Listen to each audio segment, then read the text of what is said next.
Hello everyone and welcome back to your favourite channel magnet brains. मैं हूं आपकी सलोनी miss और आज की क्लास में हम पढ़ने जा रहे हैं ये जो 10th और 100th का आपकी class 5th maths magic page number 134 पे टॉपिक दिया हुआ है, उसको आज हम कंटिन्यू करेंगे। पिछली क्लास में मैंने आपको इस क्वेश्चन को बहुत अच्छे से समझा दिया था।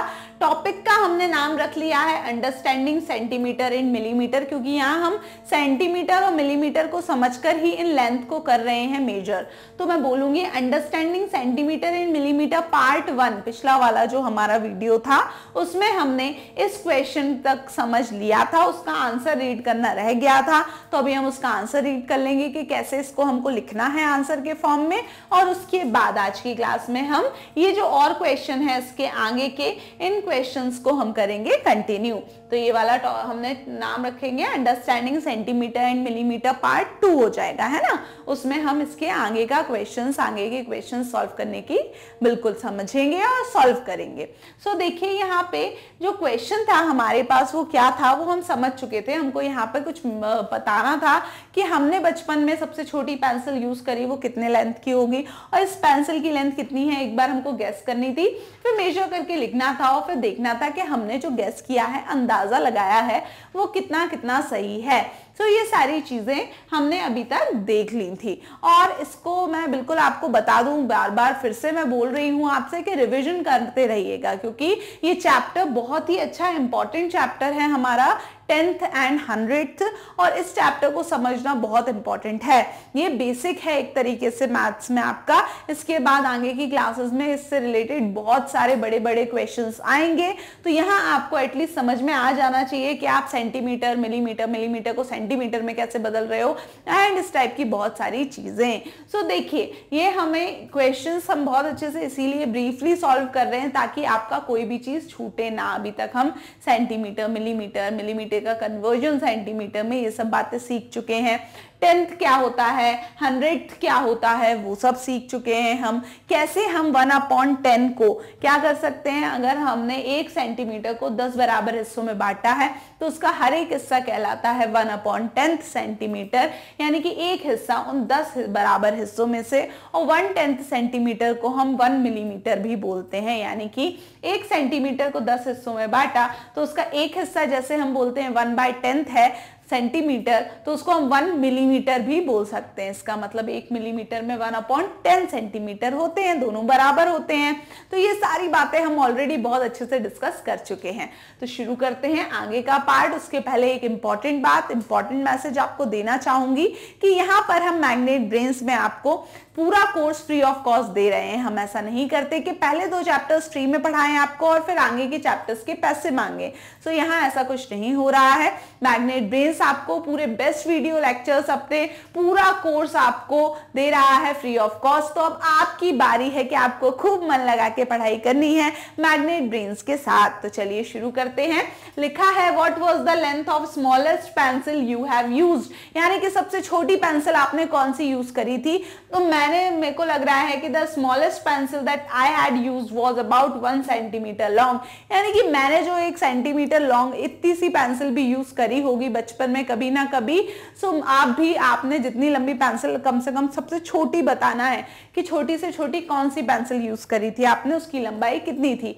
तो मेरे हिसाब से मैंने आंसर लिख दिया। आंसर हम लिखेंगे the smallest pencil that I used was about 1 centimetre long, यानी कि सबसे छोटी पेंसिल जो मैंने यूज करी थी वो 1 सेंटीमीटर लंबी है। 1 सेंटीमीटर कितना सा होता है, इतना सा होता है। तो आप भी अपनी पेंसिल का यहाँ लिख सकते हो, अगर वो 1 सेंटीमीटर से बड़ी हो, 2 सेंटीमीटर, 3 सेंटीमीटर, आपके ऊपर डिपेंड करता है। क्लियर हुआ।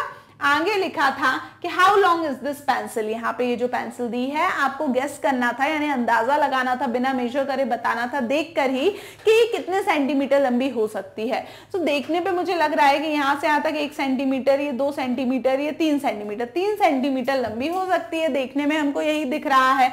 तो हम आंसर लिखेंगे I think the given pencil is more than 3 centimetre. अगर आपको लग रहा है कि 3 सेंटीमीटर की है तो वो लिखो, आपको लग रहा है 3 सेंटीमीटर से थोड़ी ज्यादा होनी चाहिए तो आप क्या लिखोगे कि मुझे लगता है कि ये पेंसिल, अब हमने मेजर नहीं किया था, पेंसिल बनी थी, हमने इस तरीके से क्या किए थे, हिस्से किए थे कि 1 सेंटीमीटर, यहां से यहां तक 2 सेंटीमीटर, ये 3 सेंटीमीटर, उसके बाद इतना हिस्सा क्या है और है, यानी कि ये 3 से तो ज्यादा की है। तो हमने क्या लिखा कि आई थिंक, यानी कि मुझे लगता है कि जो गिवन पेंसिल है, यहाँ जो पेंसिल दी है वो कितने सेंटीमीटर की है, 3 सेंटीमीटर से ज्यादा, मोर देन 3 सेंटीमीटर का मतलब क्या होगा, 3 सेंटीमीटर से ज्यादा की ही है लंबाई। फिर लिखा है with the help of scale the length of the pencil comes out to be 3.6 centimetre, यानी कि यहाँ बोला था कि अब उसको स्केल से मेजर करो, तो हमने बोला कि with the help of scale, यानी कि जब हमने उसको स्केल से मेजर किया तो हमें कितनी लेंथ मिली, यहाँ पे 3 के बाद 6 लाइंस और मिली, यानी कि 3.6 सेंटीमीटर लॉन्ग ये पेंसिल है।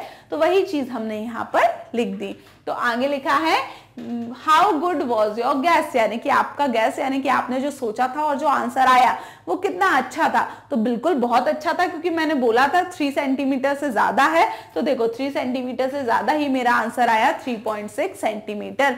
तो हम क्या बोलेंगे, सो माई गैस वॉज करेक्ट, यानी कि जो मैंने गैस किया था, जो मैंने सोचा था कि ये इतने सेंटीमीटर लॉन्ग होना चाहिए, पेंसिल 3 सेंटीमीटर से ज्यादा होना चाहिए, तो बिल्कुल वो पेंसिल 3 सेंटीमीटर से ज्यादा ही निकली, उसका आंसर 3.6 सेंटीमीटर आया है। क्लियर हुआ?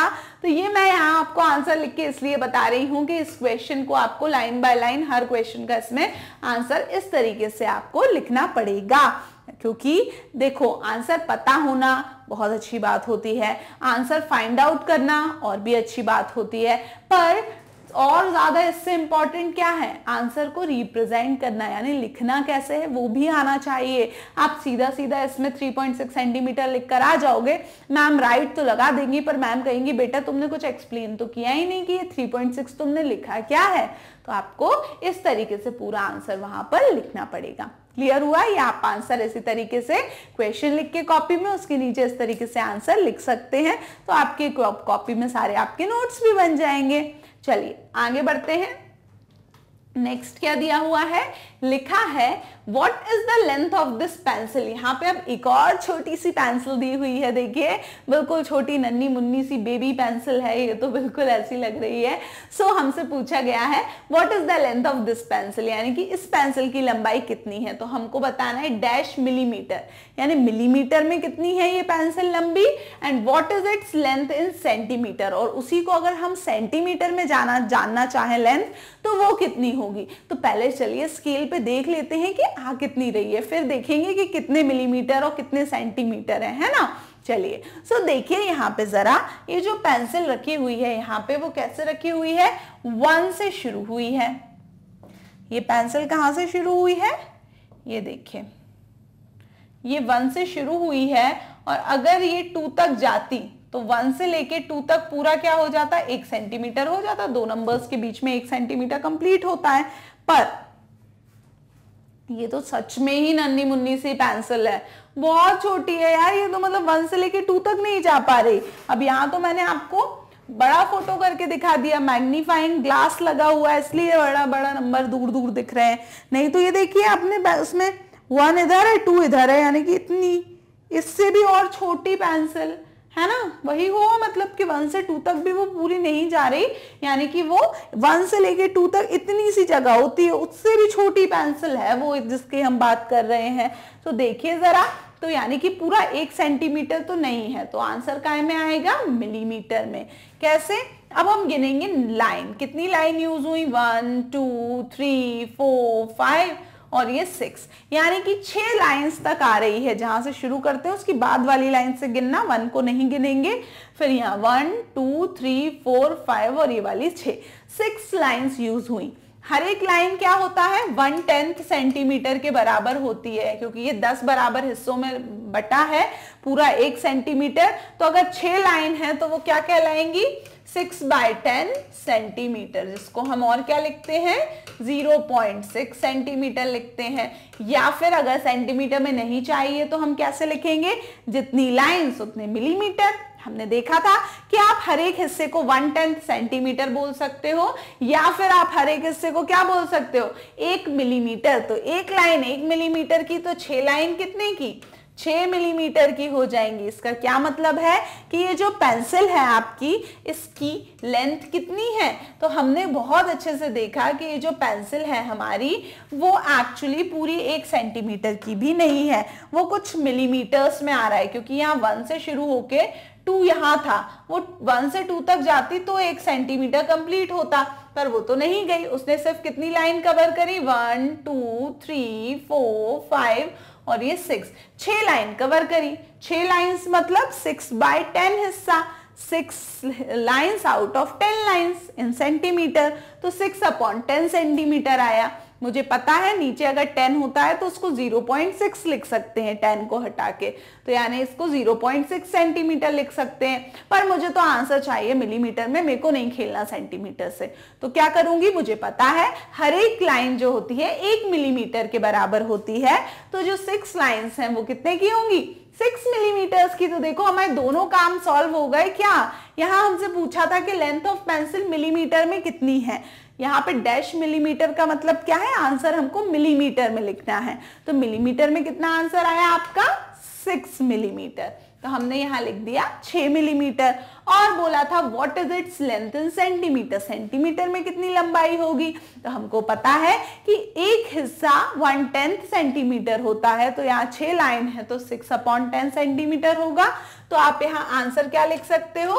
6/10 सेंटीमीटर और 0.6 सेंटीमीटर, दोनों तरीके से इस आंसर को लिख सकते हो कि ये जो पेंसिल है 6 लाइंस से बनी हुई है, यानी 6 मिलीमीटर की है। 6 मिलीमीटर को हम 6/10 सेंटीमीटर लिख सकते हैं या 0.6 सेंटीमीटर। ये कन्वर्जन है। कन्वर्जन हमने पढ़ा है कि कोई भी एक पूरा सेंटीमीटर 10 हिस्सों में डिवाइडेड होता है। 10 लाइंस बनी है यहाँ पर, हर एक हिस्सा, हर एक लाइन 1/10 सेंटीमीटर होता है। 10 हिस्सों का एक लाइन, तो 1/10 हिस्सा, तो 1/10 सेंटीमीटर। तो 6 हिस्से यानी 6 लाइन की बात कर रही हूं, तो वो 6/10 सेंटीमीटर होगा। पर अगर मेरे को सेंटीमीटर में बात नहीं करनी, तो मैंने पढ़ा था कि ये जो पूरा 1 सेंटीमीटर 10 हिस्सों में डिवाइडेड है, 10 लाइन में डिवाइडेड है, उसका हर एक हिस्सा, हर एक लाइन 1 मिलीमीटर भी कहलाता है। हर एक हिस्सा 1/10 सेंटीमीटर भी कहलाता है, या फिर वही 1 मिलीमीटर भी कहलाता है। तो अगर एक हिस्सा, एक लाइन 1 मिलीमीटर की है, तो 6 हिस्से यानी कि 6 लाइन कितने की होंगी? 6 मिलीमीटर्स की होंगी। तो इस हिसाब से हमने देखा कि 6 लाइन कवर हो रही है, तो पेंसिल की लेंथ मिलीमीटर में 6 मिलीमीटर आएगी। और वहीं उन्होंने पूछा सेंटीमीटर में कितनी होगी वो, तो हमको पता है कि 6 लाइंस है आउट ऑफ 10 लाइंस, तो 6/10 सेंटीमीटर, जिसको डेसिमल में, पॉइंट्स में हम 0.6 सेंटीमीटर भी लिख सकते हैं। सो आंसर समझ में आ गया इसका क्या है और कैसे लिखना है। चलिए तो आगे बढ़ते हैं, देखते हैं अगला पार्ट क्या दिया हुआ है। आगे दिया हुआ है, देखिए फ्रॉग वाली कहानी। ये यहाँ पे क्या है, मतलब पर्सनली मैं बताऊं, मुझे फ्रॉग बिल्कुल नहीं पसंद। मेरे को बहुत ऐसा चिढ़ सी आ जाती है फ्रॉग को देखकर, पर हो सकता है आप लोग में से बहुत से लोग हो जिनको फ्रॉग अच्छा लगता हो। फ्रॉग क्या होता है? मेंढक की बात कर रही हूं मैं, जो टर टर करता है, जो बारिश में दिखता है हमको। यस स्टूडेंट, एंड मुझे तो फ्रॉग देखते ही, नाम सुनते ही बिल्कुल क्या होता है यहाँ पे अजीब लगने लगता है। सो चलिए, अपन पढ़ते तो हैं ही, अब क्या कर सकते हैं, वो तो बुक में दिया है तो पढ़ना तो पड़ेगा ही। सो देखिए लिखा हुआ है फ्रॉग्स। फ्रॉग्स को हिंदी में हम कहते हैं मेढक, और लिखा है हैव यू सीन फ्रॉग्स, क्या आपने कभी फ्रॉग्स देखे हैं? अगर देखे हैं तो क्या लिखोगे? Yes I have seen frog, यानी कि यस मैंने फ्रॉग्स देखे। सब नहीं देखे होंगे वैसे तो, बारिश में ज्यादा टर टर करके ऐसे एक जगह से दूसरी जगह कैसे करते, उचक कर चलते हैं। फ्रॉग ऐसे ऐसे नहीं चलते, वो जंप कर कर कर चलते हैं, है ना? देखा है ना आपने? ओ गॉड, मेरे को तो बड़ा इरिटेटिंग लगता है, पर कोई ना, वो भी अच्छे ही होते हैं। तो देखो, हैव यू सीन फ्रॉग्स, आपने कभी फ्रॉग्स देखे हैं? तो मैं कहूंगी यस मैंने तो देखे हैं। अगर आपने भी देखे हो तो आप भी यही कह देना। फिर लिखा है वेयर, कहाँ देखे? तो मैंने तो अपने घर के गार्डन में ही देखे हैं। रेनी सीजन में हमारा जो गार्डन होता है, पेड़ पौधे लगे रहते हैं, तो वहीं बहुत सारे फ्रॉग्स आ जाते हैं, या फिर रोड्स पर साइड में आपको पेड़ पौधों के आसपास फ्रॉग्स बिल्कुल देखने मिल जाएंगे। तो जहां भी देखे हो, वेयर कहाँ है, यानी मैं बोल सकती हूँ in my garden in rainy season. फिर how many different types of frogs have you seen, कितने अलग अलग टाइप के फ्रॉग्स आपने देखे हैं? तो यार मैंने तो सच में यार लिटरली कभी इतना ध्यान दिया नहीं, पता है मैंने इतना कभी प्यार से, एक तो मेरे को वो अच्छे पसंद नहीं लगते हैं ना, तो मैंने उनको इतने अच्छे से देखा नहीं गौर से कि मेरे को पता चले कि उनको भी अलग अलग टाइप के होते हैं क्या। बट हाँ, यहाँ पे टीवी पर, यस टीवी पर कुछ ऐसे चैनल्स हैं जहाँ पे एनिमल्स और इनसे सबके बारे में बताया जाता है, वहाँ ज़रूर मैंने देखे हैं कुछ अलग अलग टाइप के फ्रॉग, और मेरे को तो वो भी बुरे ही लग रहे थे सच्ची बताऊँ तो। बट नो ऑफेंस, हमने वो बोल रहे हैं कि कितने तरीके के फ्रॉग देखे हैं, तो मैंने तो नहीं देखे, एक ही तरह का फ्रॉग देखा है, वो जो नॉर्मल हमको बुरा सा दिखने को मिलता है, पर यहाँ हम लिख देंगे हमने वन टाइप का देखा है, ठीक है। Are all the frogs of same length? अच्छा, बोला गया है क्या सभी फ्रॉग्स जो आपने देखे हैं वो सब एक ही लेंथ के थे, यानी एक ही लंबाई के थे? तो नहीं, कुछ फ्रॉग्स छोटे छोटे भी होते हैं, कुछ फ्रॉग्स बड़े भी होते हैं, बहुत डरावने लगते हैं वो तो, है ना। तो हम बोलेंगे कि नहीं, सारे फ्रॉग्स सेम लेंथ के नहीं थे। No, all frogs were not of same length. आगे, here are two interesting example, यहाँ पे दो बहुत ही इंटरेस्टिंग यानी मजेदार एग्जाम्पल्स दिए हुए हैं, चलो उनको पढ़ते हैं। पहला लिखा हुआ है गोल्ड फ्रॉग्स और दूसरा लिखा है बुल फ्रॉग। गोल्ड का मतलब तो सोना होता है, जहां तक मुझे पता है, वो जो सोना होता है गोल्ड है ना, और फ्रॉग का मतलब मेंढक। तो क्या सोने का मेंढक होता है?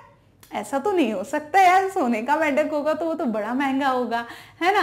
सो यहाँ गोल्ड फ्रॉग जो है वो सोने से बना हुआ मेंढक नहीं है। This kind of frog is among the smallest in the world. Gold frog एक ऐसे फ्रॉग का नाम रखा गया है, ऐसे फ्रॉग्स होते हैं ये जिनको क्या बोला गया है, they are smallest in the world.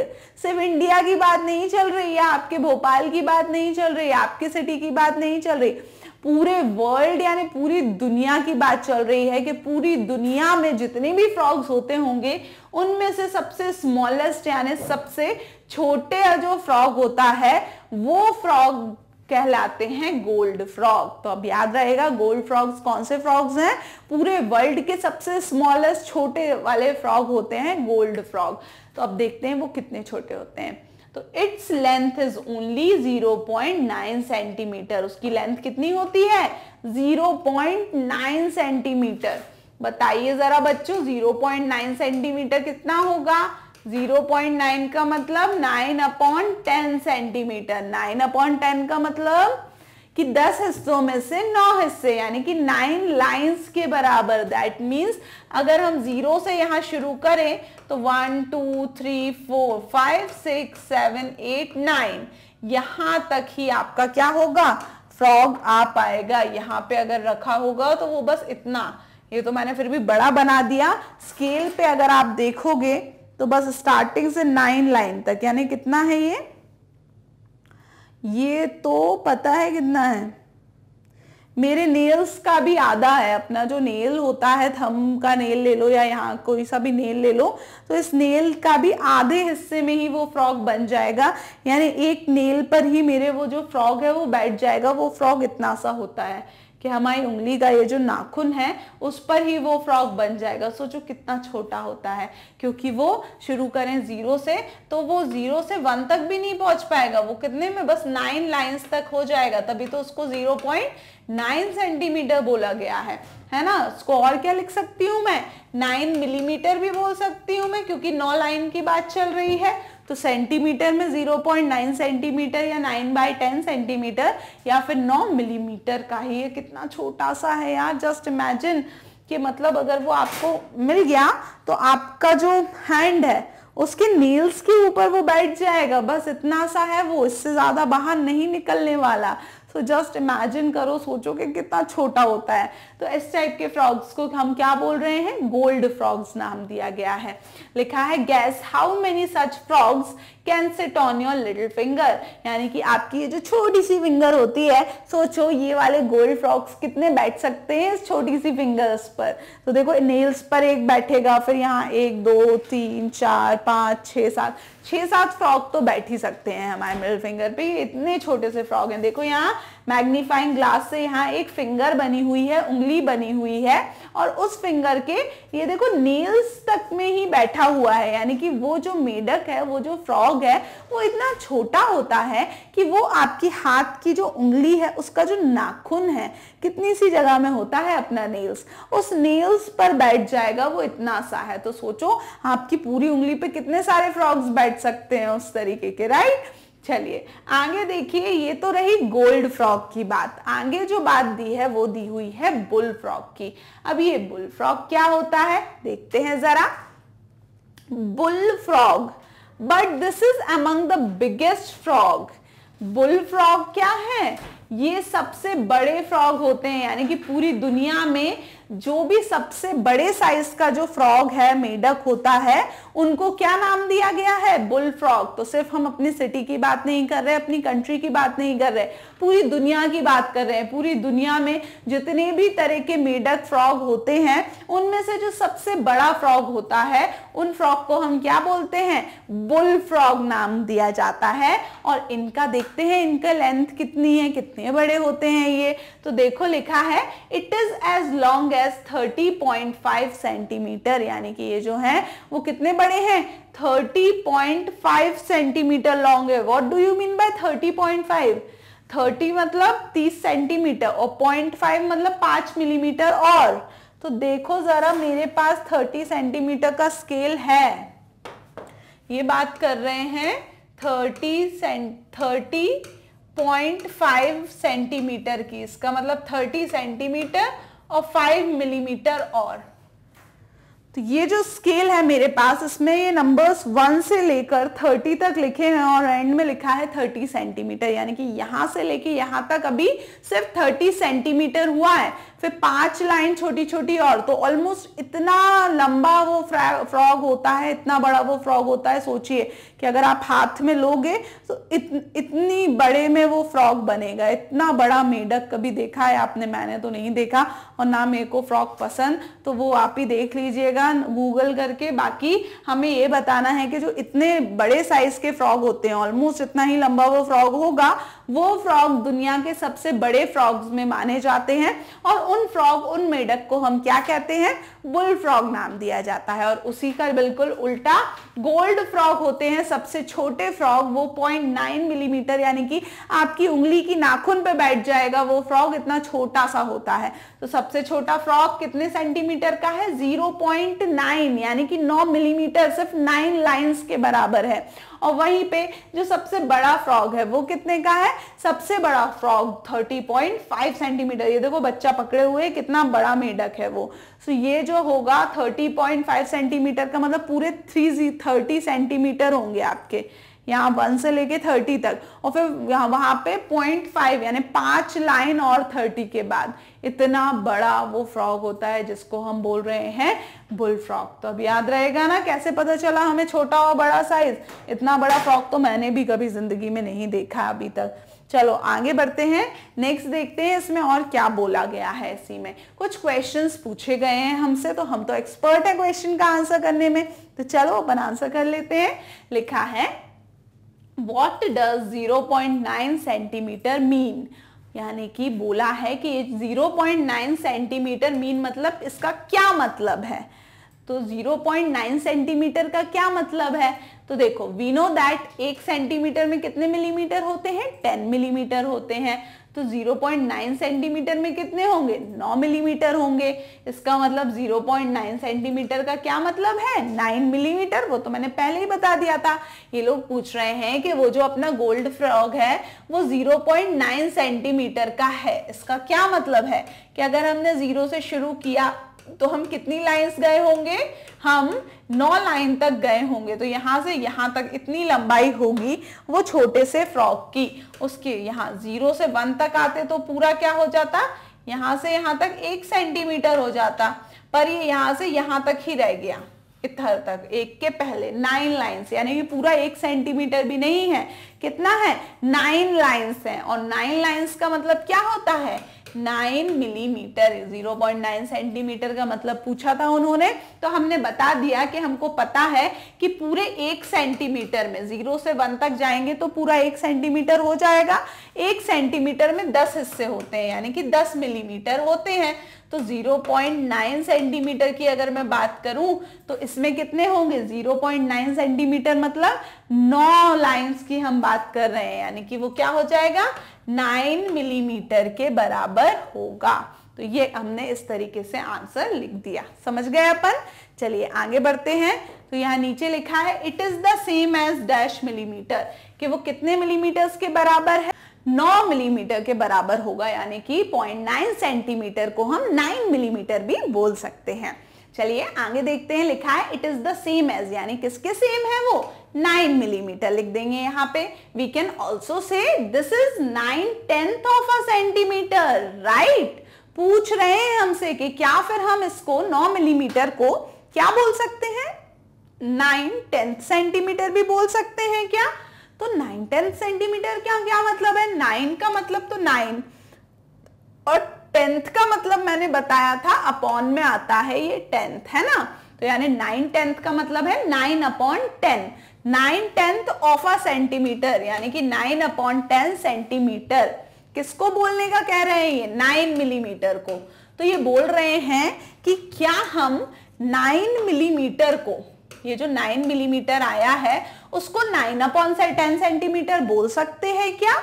तो आप खुद बताइए। 9 मिलीमीटर का मतलब 9 लाइंस, और 9 लाइन किस में से? टोटल 10 लाइन में से। तो 9 लाइन आउट ऑफ 10 लाइन। तो हाँ, हम बिल्कुल 9 मिलीमीटर को 9/10 सेंटीमीटर बोल सकते हैं। क्यों बोल सकते हैं अगर कोई पूछे तो देखो भैया, जब 0 से शुरू करोगे तो यहाँ पे अगर 9 लाइन गिनूं मैं तो 1 2 3 4 5 6 7 8 9 और ये 10th लाइन पे 1 आ जाता है। तो 0 से 1 तक टोटल पूरा 1 सेंटीमीटर होता है, और इस 1 सेंटीमीटर को ये लाइन खींच के 10 हिस्सों में डिवाइड कर दिया। तो ये जो 1 सेंटीमीटर है टोटल 10 हिस्सों में डिवाइड है, और उन 10 हिस्सों में से अगर ये मैं 9 हिस्से ले रही हूँ, 9 लाइंस ले रही हूँ, तो मैं उसको 9/10 सेंटीमीटर ही तो बोलूंगी। और 9 लाइंस हैं तो उसको मैं 9 मिलीमीटर भी बोल सकती हूँ। तो आप 9/10 सेंटीमीटर बोलो या 9 मिलीमीटर बोलो, बात एक ही होगी। क्लियर हुआ?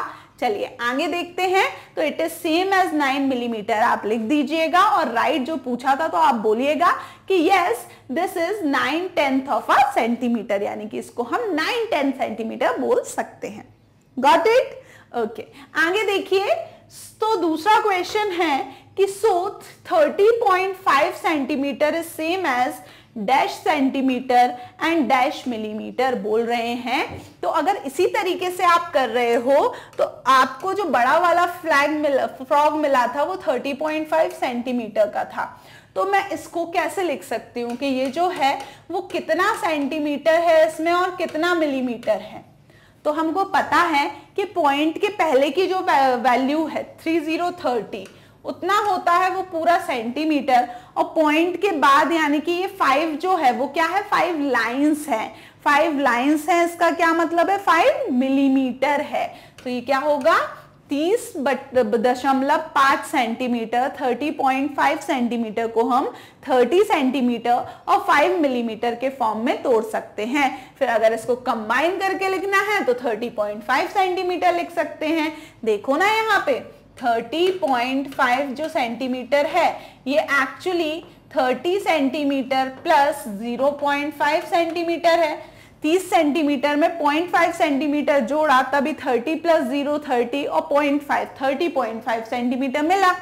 पर अगर मैं 0.5 सेंटीमीटर को क्या लिखूं? पॉइंट हटाओ तो कितने नंबर है पॉइंट के बाद? 1 नंबर, तो नीचे 1 0 यानी कि 10 आ जाएगा, यानी ये 5/10 सेंटीमीटर। याद है ना? 5/10 को हम 0.5 लिख देते थे, तो 0.5 को 5/10 लिख दो। अब 5/10 सेंटीमीटर का क्या मतलब है कि 5 लाइन 10 लाइन में से, 5 हिस्से 10 हिस्सों में से। तो अगर जो 5 हिस्से हैं उनको अगर मैं मिलीमीटर में लिखूं तो वो क्या होंगे? 5 मिलीमीटर लिखा जाएंगे 5/10 सेंटीमीटर की जगह। तो ये मतलब क्या होगा कि 30.5 सेंटीमीटर एक्चुअली 30 सेंटीमीटर और 5 मिलीमीटर से बनके बना है। तो हम कैसे लिखेंगे इसको? हम लिखेंगे so 30.5 centimetre is same as 30 centimeter, ये answer, and 5 millimeter. Got it? कैसे आया वो भी मैंने निकाल के बता दिया। तो आगे बढ़ते हैं अगले क्वेश्चन की तरफ। अगला क्वेश्चन देखिए क्या दिया हुआ है। About how many of the big frogs will fit on the 1 meter scale? बोल रहे हैं कि जो 1 मीटर का स्केल होता है उस पे अगर हम बड़े वाले फ्रॉग्स को बिठाना शुरू करें तो पूरे 1 मीटर के स्केल पे कितने फ्रॉग्स बैठ सकते हैं? तो देखिए जरा, अगर मैं 1 मीटर के स्केल की बात करूं तो ये 0, फिर यहां 0 से शुरू होगा, फिर यहां देखो 1 सेंटीमीटर, 2 सेंटीमीटर, ऐसे करते करते यहाँ बीच में 30 सेंटीमीटर आएगा, फिर ऐसे ही जाते जाते क्या आ जाएगा 60 सेंटीमीटर, देन 90 सेंटीमीटर और देन 100 सेंटीमीटर। ठीक है, इस तरीके से 100 सेंटीमीटर का एक स्केल बनाया। अब आप कहोगे मैम ये लोग तो 1 मीटर के स्केल की बात कर रहे हैं, मिलीमीटर सेंटीमीटर की बात नहीं कर रहे ये लोग। 1 एम का मतलब होता है 1 मीटर, एक नई यूनिट आई सेंटीमीटर और मिलीमीटर के बाद। अब कौन सी है ये? एम, मीटर बोलते हैं। तो 1 मीटर जो होता है उसमें पता है कितने सेंटीमीटर होते हैं? अगर मैं कहूं 1 मीटर का स्केल है तो 1 मीटर में पूरे 100 सेंटीमीटर होते हैं, यानी कि 100 सेंटीमीटर लंबा स्केल को हम बोलेंगे कि वो 1 मीटर का स्केल है।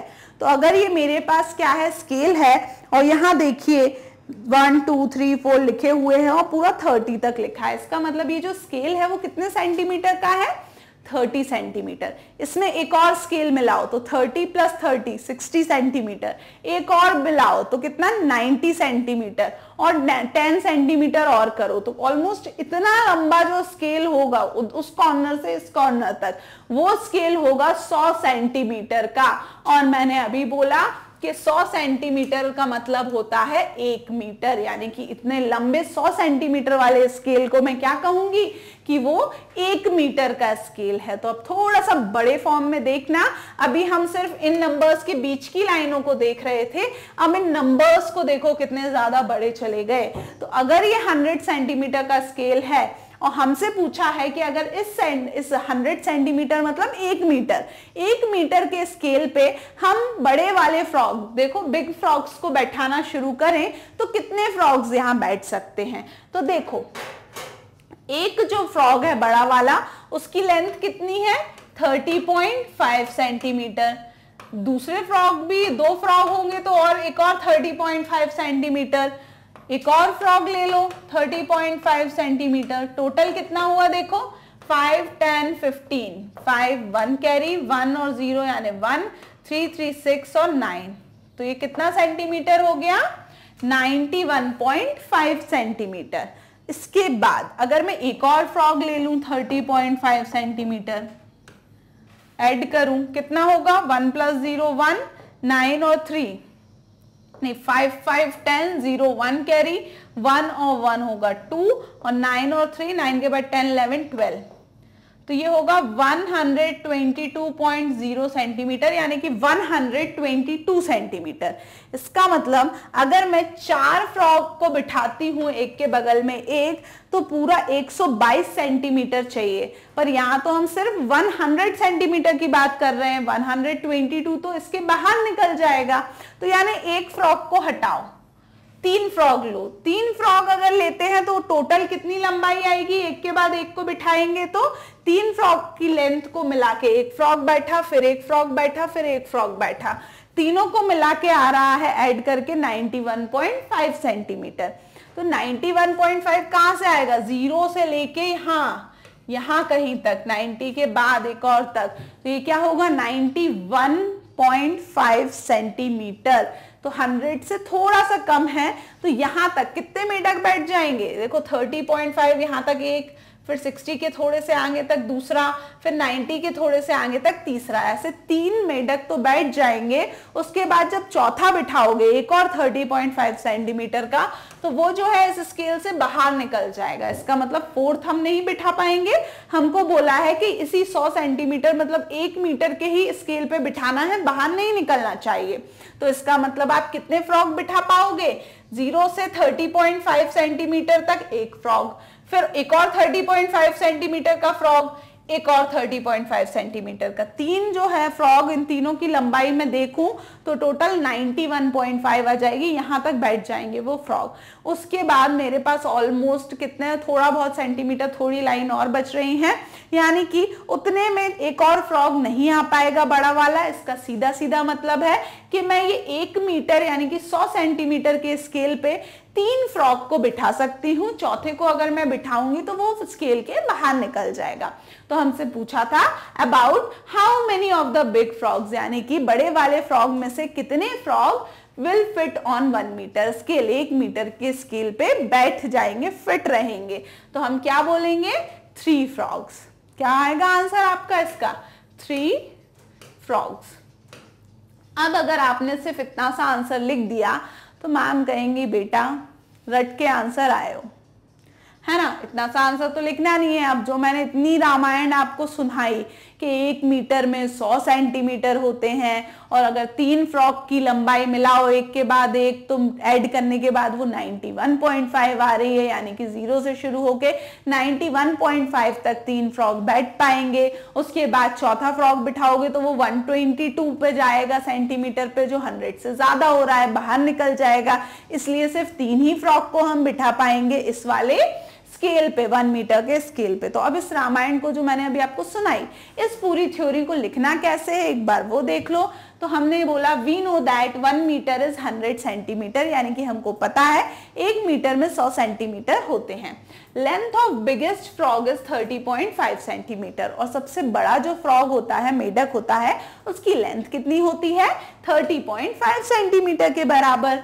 Thus a maximum of 3 big frogs can fit on 1 meter scale। इसीलिए 3 बड़े बड़े फ्रॉग्स ही इस 1 मीटर के स्केल पे फिट हो सकते हैं, ज्यादा से ज्यादा 3 फ्रॉग। इसके बगल में आप उसको कैलकुलेट करके भी बता देना कि 30.5 सेंटीमीटर अगर ये 3 फ्रॉग हैं, तो तीनों फ्रॉग की लंबाई अगर हम देखें कि एक फ्रॉग यहाँ से यहाँ तक बैठा, फिर यहाँ से यहाँ तक बैठा, फिर यहाँ से यहाँ तक, तो यहाँ से यहाँ तक तीनों की जो लेंथ है कितनी हो गई? तो 5, 10, 15, 5 1 कैरी, ये 1 और ये 9, तो टोटल 91.5 सेंटीमीटर के बराबर वो बैठ जाएंगे। जरा बहुत जगह ही बस बचेगी, तो ये चौथे फ्रॉग के लिए जगह बचेगी नहीं, यानी कि सिर्फ 3 फ्रॉग्स बन सकते हैं। लिख दोगे इतना, इसको ऐड करके भी बता देना। आगे बढ़ते हैं। If they sit in a straight line about how many of small frogs will cover 1 metre. बोल रहे हैं कि अगर वो सीधे लाइन में बैठे तो कितने छोटे फ्रॉग बैठ सकते हैं 1 मीटर के स्केल पे। अब हम वो छोटे वाले फ्रॉग्स की बात कर रहे हैं। तो देखो जरा यहाँ पे जो हमारा वही 1 मीटर का स्केल है, इसका क्या मतलब है? वही 0 से शुरू हुआ, 1 2 करते करते करते यहाँ पे कहाँ पहुंचा होगा? 100 तक पहुंचा होगा। 1 2 3 4 5 सेंटीमीटर करते करते टोटल 100 सेंटीमीटर। 100 सेंटीमीटर का मतलब होता है 1 मीटर। तो इस इतने बड़े से 1 मीटर वाले स्केल पे वो जो सबसे छोटू छोटू से फ्रॉग थे ना, गोल्ड फ्रॉग, वो कितने बन सकते हैं, बैठ सकते हैं अगर स्ट्रेट लाइन में बैठे, वो हमको बताना है। तो फिर से जैसे हमने इसमें किया था वही करेंगे कि अब सबसे छोटे वाला फ्रॉग जो था गोल्ड फ्रॉग, उसकी लंबाई क्या थी? 0.9 मीटर, ऑलमोस्ट 1 मीटर के बराबर है। 0.9 मीटर का मतलब 9 लाइन 10 लाइन में से 10 लाइन हो जाती, 10 मिलीमीटर हो जाता तो 1 सेंटीमीटर बनता, पर ये 0.9 सॉरी मीटर नहीं है, 0.9 सेंटीमीटर है। ध्यान रखना कि जो फ्रॉग था आपका छोटा वाला वो 0.9 सेंटीमीटर का था, यानी कि मैं बोल सकती हूँ पूरा 1 सेंटीमीटर के बराबर नहीं था, जरा सा कम था। लेकिन अगर हम बाय चांस मान लें कि पूरा 1 सेंटीमीटर का है, तो 100 सेंटीमीटर के स्केल पे कितने फ्रॉग्स आ पाएंगे? 100 फ्रॉग आ पाएंगे अगर एक फ्रॉग 1 सेंटीमीटर का है तो, है ना। लेकिन ये 1 से कम का है, यानी कि थोड़ी जगह और बचेगी, यानी 100 से तो ज्यादा ही फ्रॉग आ जाएंगे। पर कितने आएंगे वो कैसे पता चलेगा? तो ऐसे कि टोटल आपके पास क्या है, 100 सेंटीमीटर है, एक फ्रॉग कितने का है, 0.9 सेंटीमीटर का। तो अगर आप 100 को 0.9 से डिवाइड कर दो तो आपको नंबर ऑफ फ्रॉग्स मिल जाएंगे कि 0.9 के कितने फ्रॉग्स इस पर बैठ सकते हैं। अब डिवीजन देखना, अलग तरीके से बता रही हूं। 0.9 अगर मैं इसका पॉइंट हटाऊं तो एक जीरो ऊपर चला जाएगा, तो ये बन जाएगा 1000/9, यानी कि 1000 को 9 से डिवाइड करना है। 1000 को अगर मैं 9 से डिवाइड करूं तो देखो कितना आंसर आ रहा है, 9 1 टाइम्स 9 माइनस किया, 10 में से 9 गया, 1 बचा, 0 लाई, फिर से 9 1 टाइम्स 9 माइनस किया, 10 में से 9 गया, 1 बचा, इस 0 को नीचे उतारा, 9 1 टाइम्स 9, 10 में से 9 गया, 1 बचा, और तो 0 बचे नहीं, यानी 1 फिर भी बच ही गया। तो ऑलमोस्ट 111 आंसर आया है, यानी 111 जो हैं छोटे वाले फ्रॉग्स वो यहाँ पर बैठ सकते हैं। क्वेश्चन था हमारा कि हमारे पास एक स्केल है जिसमें 0 से शुरू होके कितने सेंटीमीटर है, टोटल 100 सेंटीमीटर है, यानी कि ये 1 मीटर का स्केल है। तो अगर वो आपके सबसे छोटे वाले जो फ्रॉग हैं जिनकी लंबाई कितनी है, 0.9 लंबाई है, 0.9 सेंटीमीटर, 0.9 सेंटीमीटर मतलब 9 मिलीमीटर। 9 मिलीमीटर का मतलब 0 से बैठाना शुरू करो, यहां तक एक फ्रॉग, फिर यहाँ कहीं से ये दूसरा फ्रॉग, फिर ये तीसरा, चौथा, पांचवा, इस तरीके से कितने फ्रॉग्स छोटे वाले बैठ सकते हैं स्ट्रेट लाइन में। तो हमने कहा कि इसको फाइंड करने, ये जो 100 सेंटीमीटर का स्केल है उसको एक जो फ्रॉग की लेंथ है उससे डिवाइड कर दो। डिवाइड जब किया तो ये पॉइंट हट के ऊपर पहुंचा, तो ये 100 से बन गया 1000। 09 का मतलब 9 ही होता है, किसी भी नंबर के आगे 0 लगाओ उसकी कोई वैल्यू नहीं होती, 9 ही बचता है वो। और जब 1000 को 9 से डिवाइड किया तो आंसर मुझे 111 मिला, नीचे एक रिमाइंडर बच गया था उसको छोड़ो, यानी कि 111 फ्रॉग, 111 छोटे वाले मेढक तो पक्का पक्का यहाँ पर बैठ सकते हैं। तो आंसर कैसे लिखोगे, length of each small frog, छोटे वाले जो फ्रॉग हैं वो उसके हर एक फ्रॉग इतने सेंटीमीटर का है, 0.9। तो maximum of 111 small frog can sit in straight line and cover 1 metre, यानी कि 111 फ्रॉग छोटे वाले बैठ जाएंगे स्ट्रेट लाइन में। अगर एक फ्रॉग जो है आपका वो 0.9 सेंटीमीटर की जगह ले रहा है तो 111 फ्रॉग कितने सेंटीमीटर की जगह लेंगे, 111 का मल्टीप्लाई 0.9 में करेंगे तो पता चलेगा कितनी जगह गई। पॉइंट हटाया, 0 नीचे आया, 09 का कोई मतलब नहीं है, 9 ही होगा ये। अब 111 इंटू 9, 9 1 जा 9, 9 1 टाइम्स 9, 9 1 टाइम्स 9, नीचे क्या है 10, 0 1 है, 1 के आगे पॉइंट लगेगा, यानी ये 99.9 हो जाएगा। इसका मतलब कि 99.9 क्या सेंटीमीटर, 99 सेंटीमीटर और 9 लाइन और इतने में फ्रॉग आ जाएंगे, बस वो एक लाइन बचेगी एंड में बस। तो 111 छोटे वाले फ्रॉग वहां बैठ सकते हैं। बहुत अच्छे से मैंने समझा दिया कि वो कैसे बैठेंगे, ठीक है। आगे बढ़ते हैं, नेक्स्ट देखो क्या दिया हुआ है इसके आगे। इसके बाद कुछ प्रैक्टिस टाइम के क्वेश्चन शुरू हो रहे हैं, यानी कि हमारे जो फ्रॉग वाले क्वेश्चन हैं वो हमने सारे सॉल्व कर लिए, आंसर भी मैंने यहाँ आपको बता दिया है। तो अब ये जो प्रैक्टिस टाइम के क्वेश्चंस हैं ये मैं आपको अगली क्लास में पढ़ाना शुरू करूंगी। ये कुछ अलग नए पेज नंबर 135 पे क्वेश्चन शुरू हो रहे हैं आपके class 5th maths magic book के चैप्टर 10th एंड 100th में। तो इस प्रैक्टिस टाइम को शुरू करेंगे अगली क्लास से। टिल देन आज की क्लास में मैंने आपको बहुत कुछ पढ़ा दिया, फ्रॉग्स वाली स्टोरी पढ़ा दी, उसके पहले सेंटीमीटर मिलीमीटर का और भी हिस्सा पढ़ाया था। तो ये सारा कुछ आपको क्या करना है, रिविजन करते रहना है, नहीं तो भूल जाओगे, थोड़ा सा कंफ्यूजन हो सकता है, पर मैं आपको बार बार रिविजन भी करवाती जा रही हूँ। क्या मैं बोल सकती हूँ रिलेशन है मीटर सेंटीमीटर, सेंटीमीटर मिलीमीटर में, ये भी बिल्कुल याद रखिएगा। और कुछ डाउट हो तो कमेंट सेक्शन में आप पूछ सकते हैं। हम प्रैक्टिस टाइम के क्वेश्चंस के साथ, ये वाले क्वेश्चंस के साथ अगली क्लास में मिलेंगे। यहां तक का रिवाइज करके रखिएगा। Till then keep studying. Thank you so much and bye bye.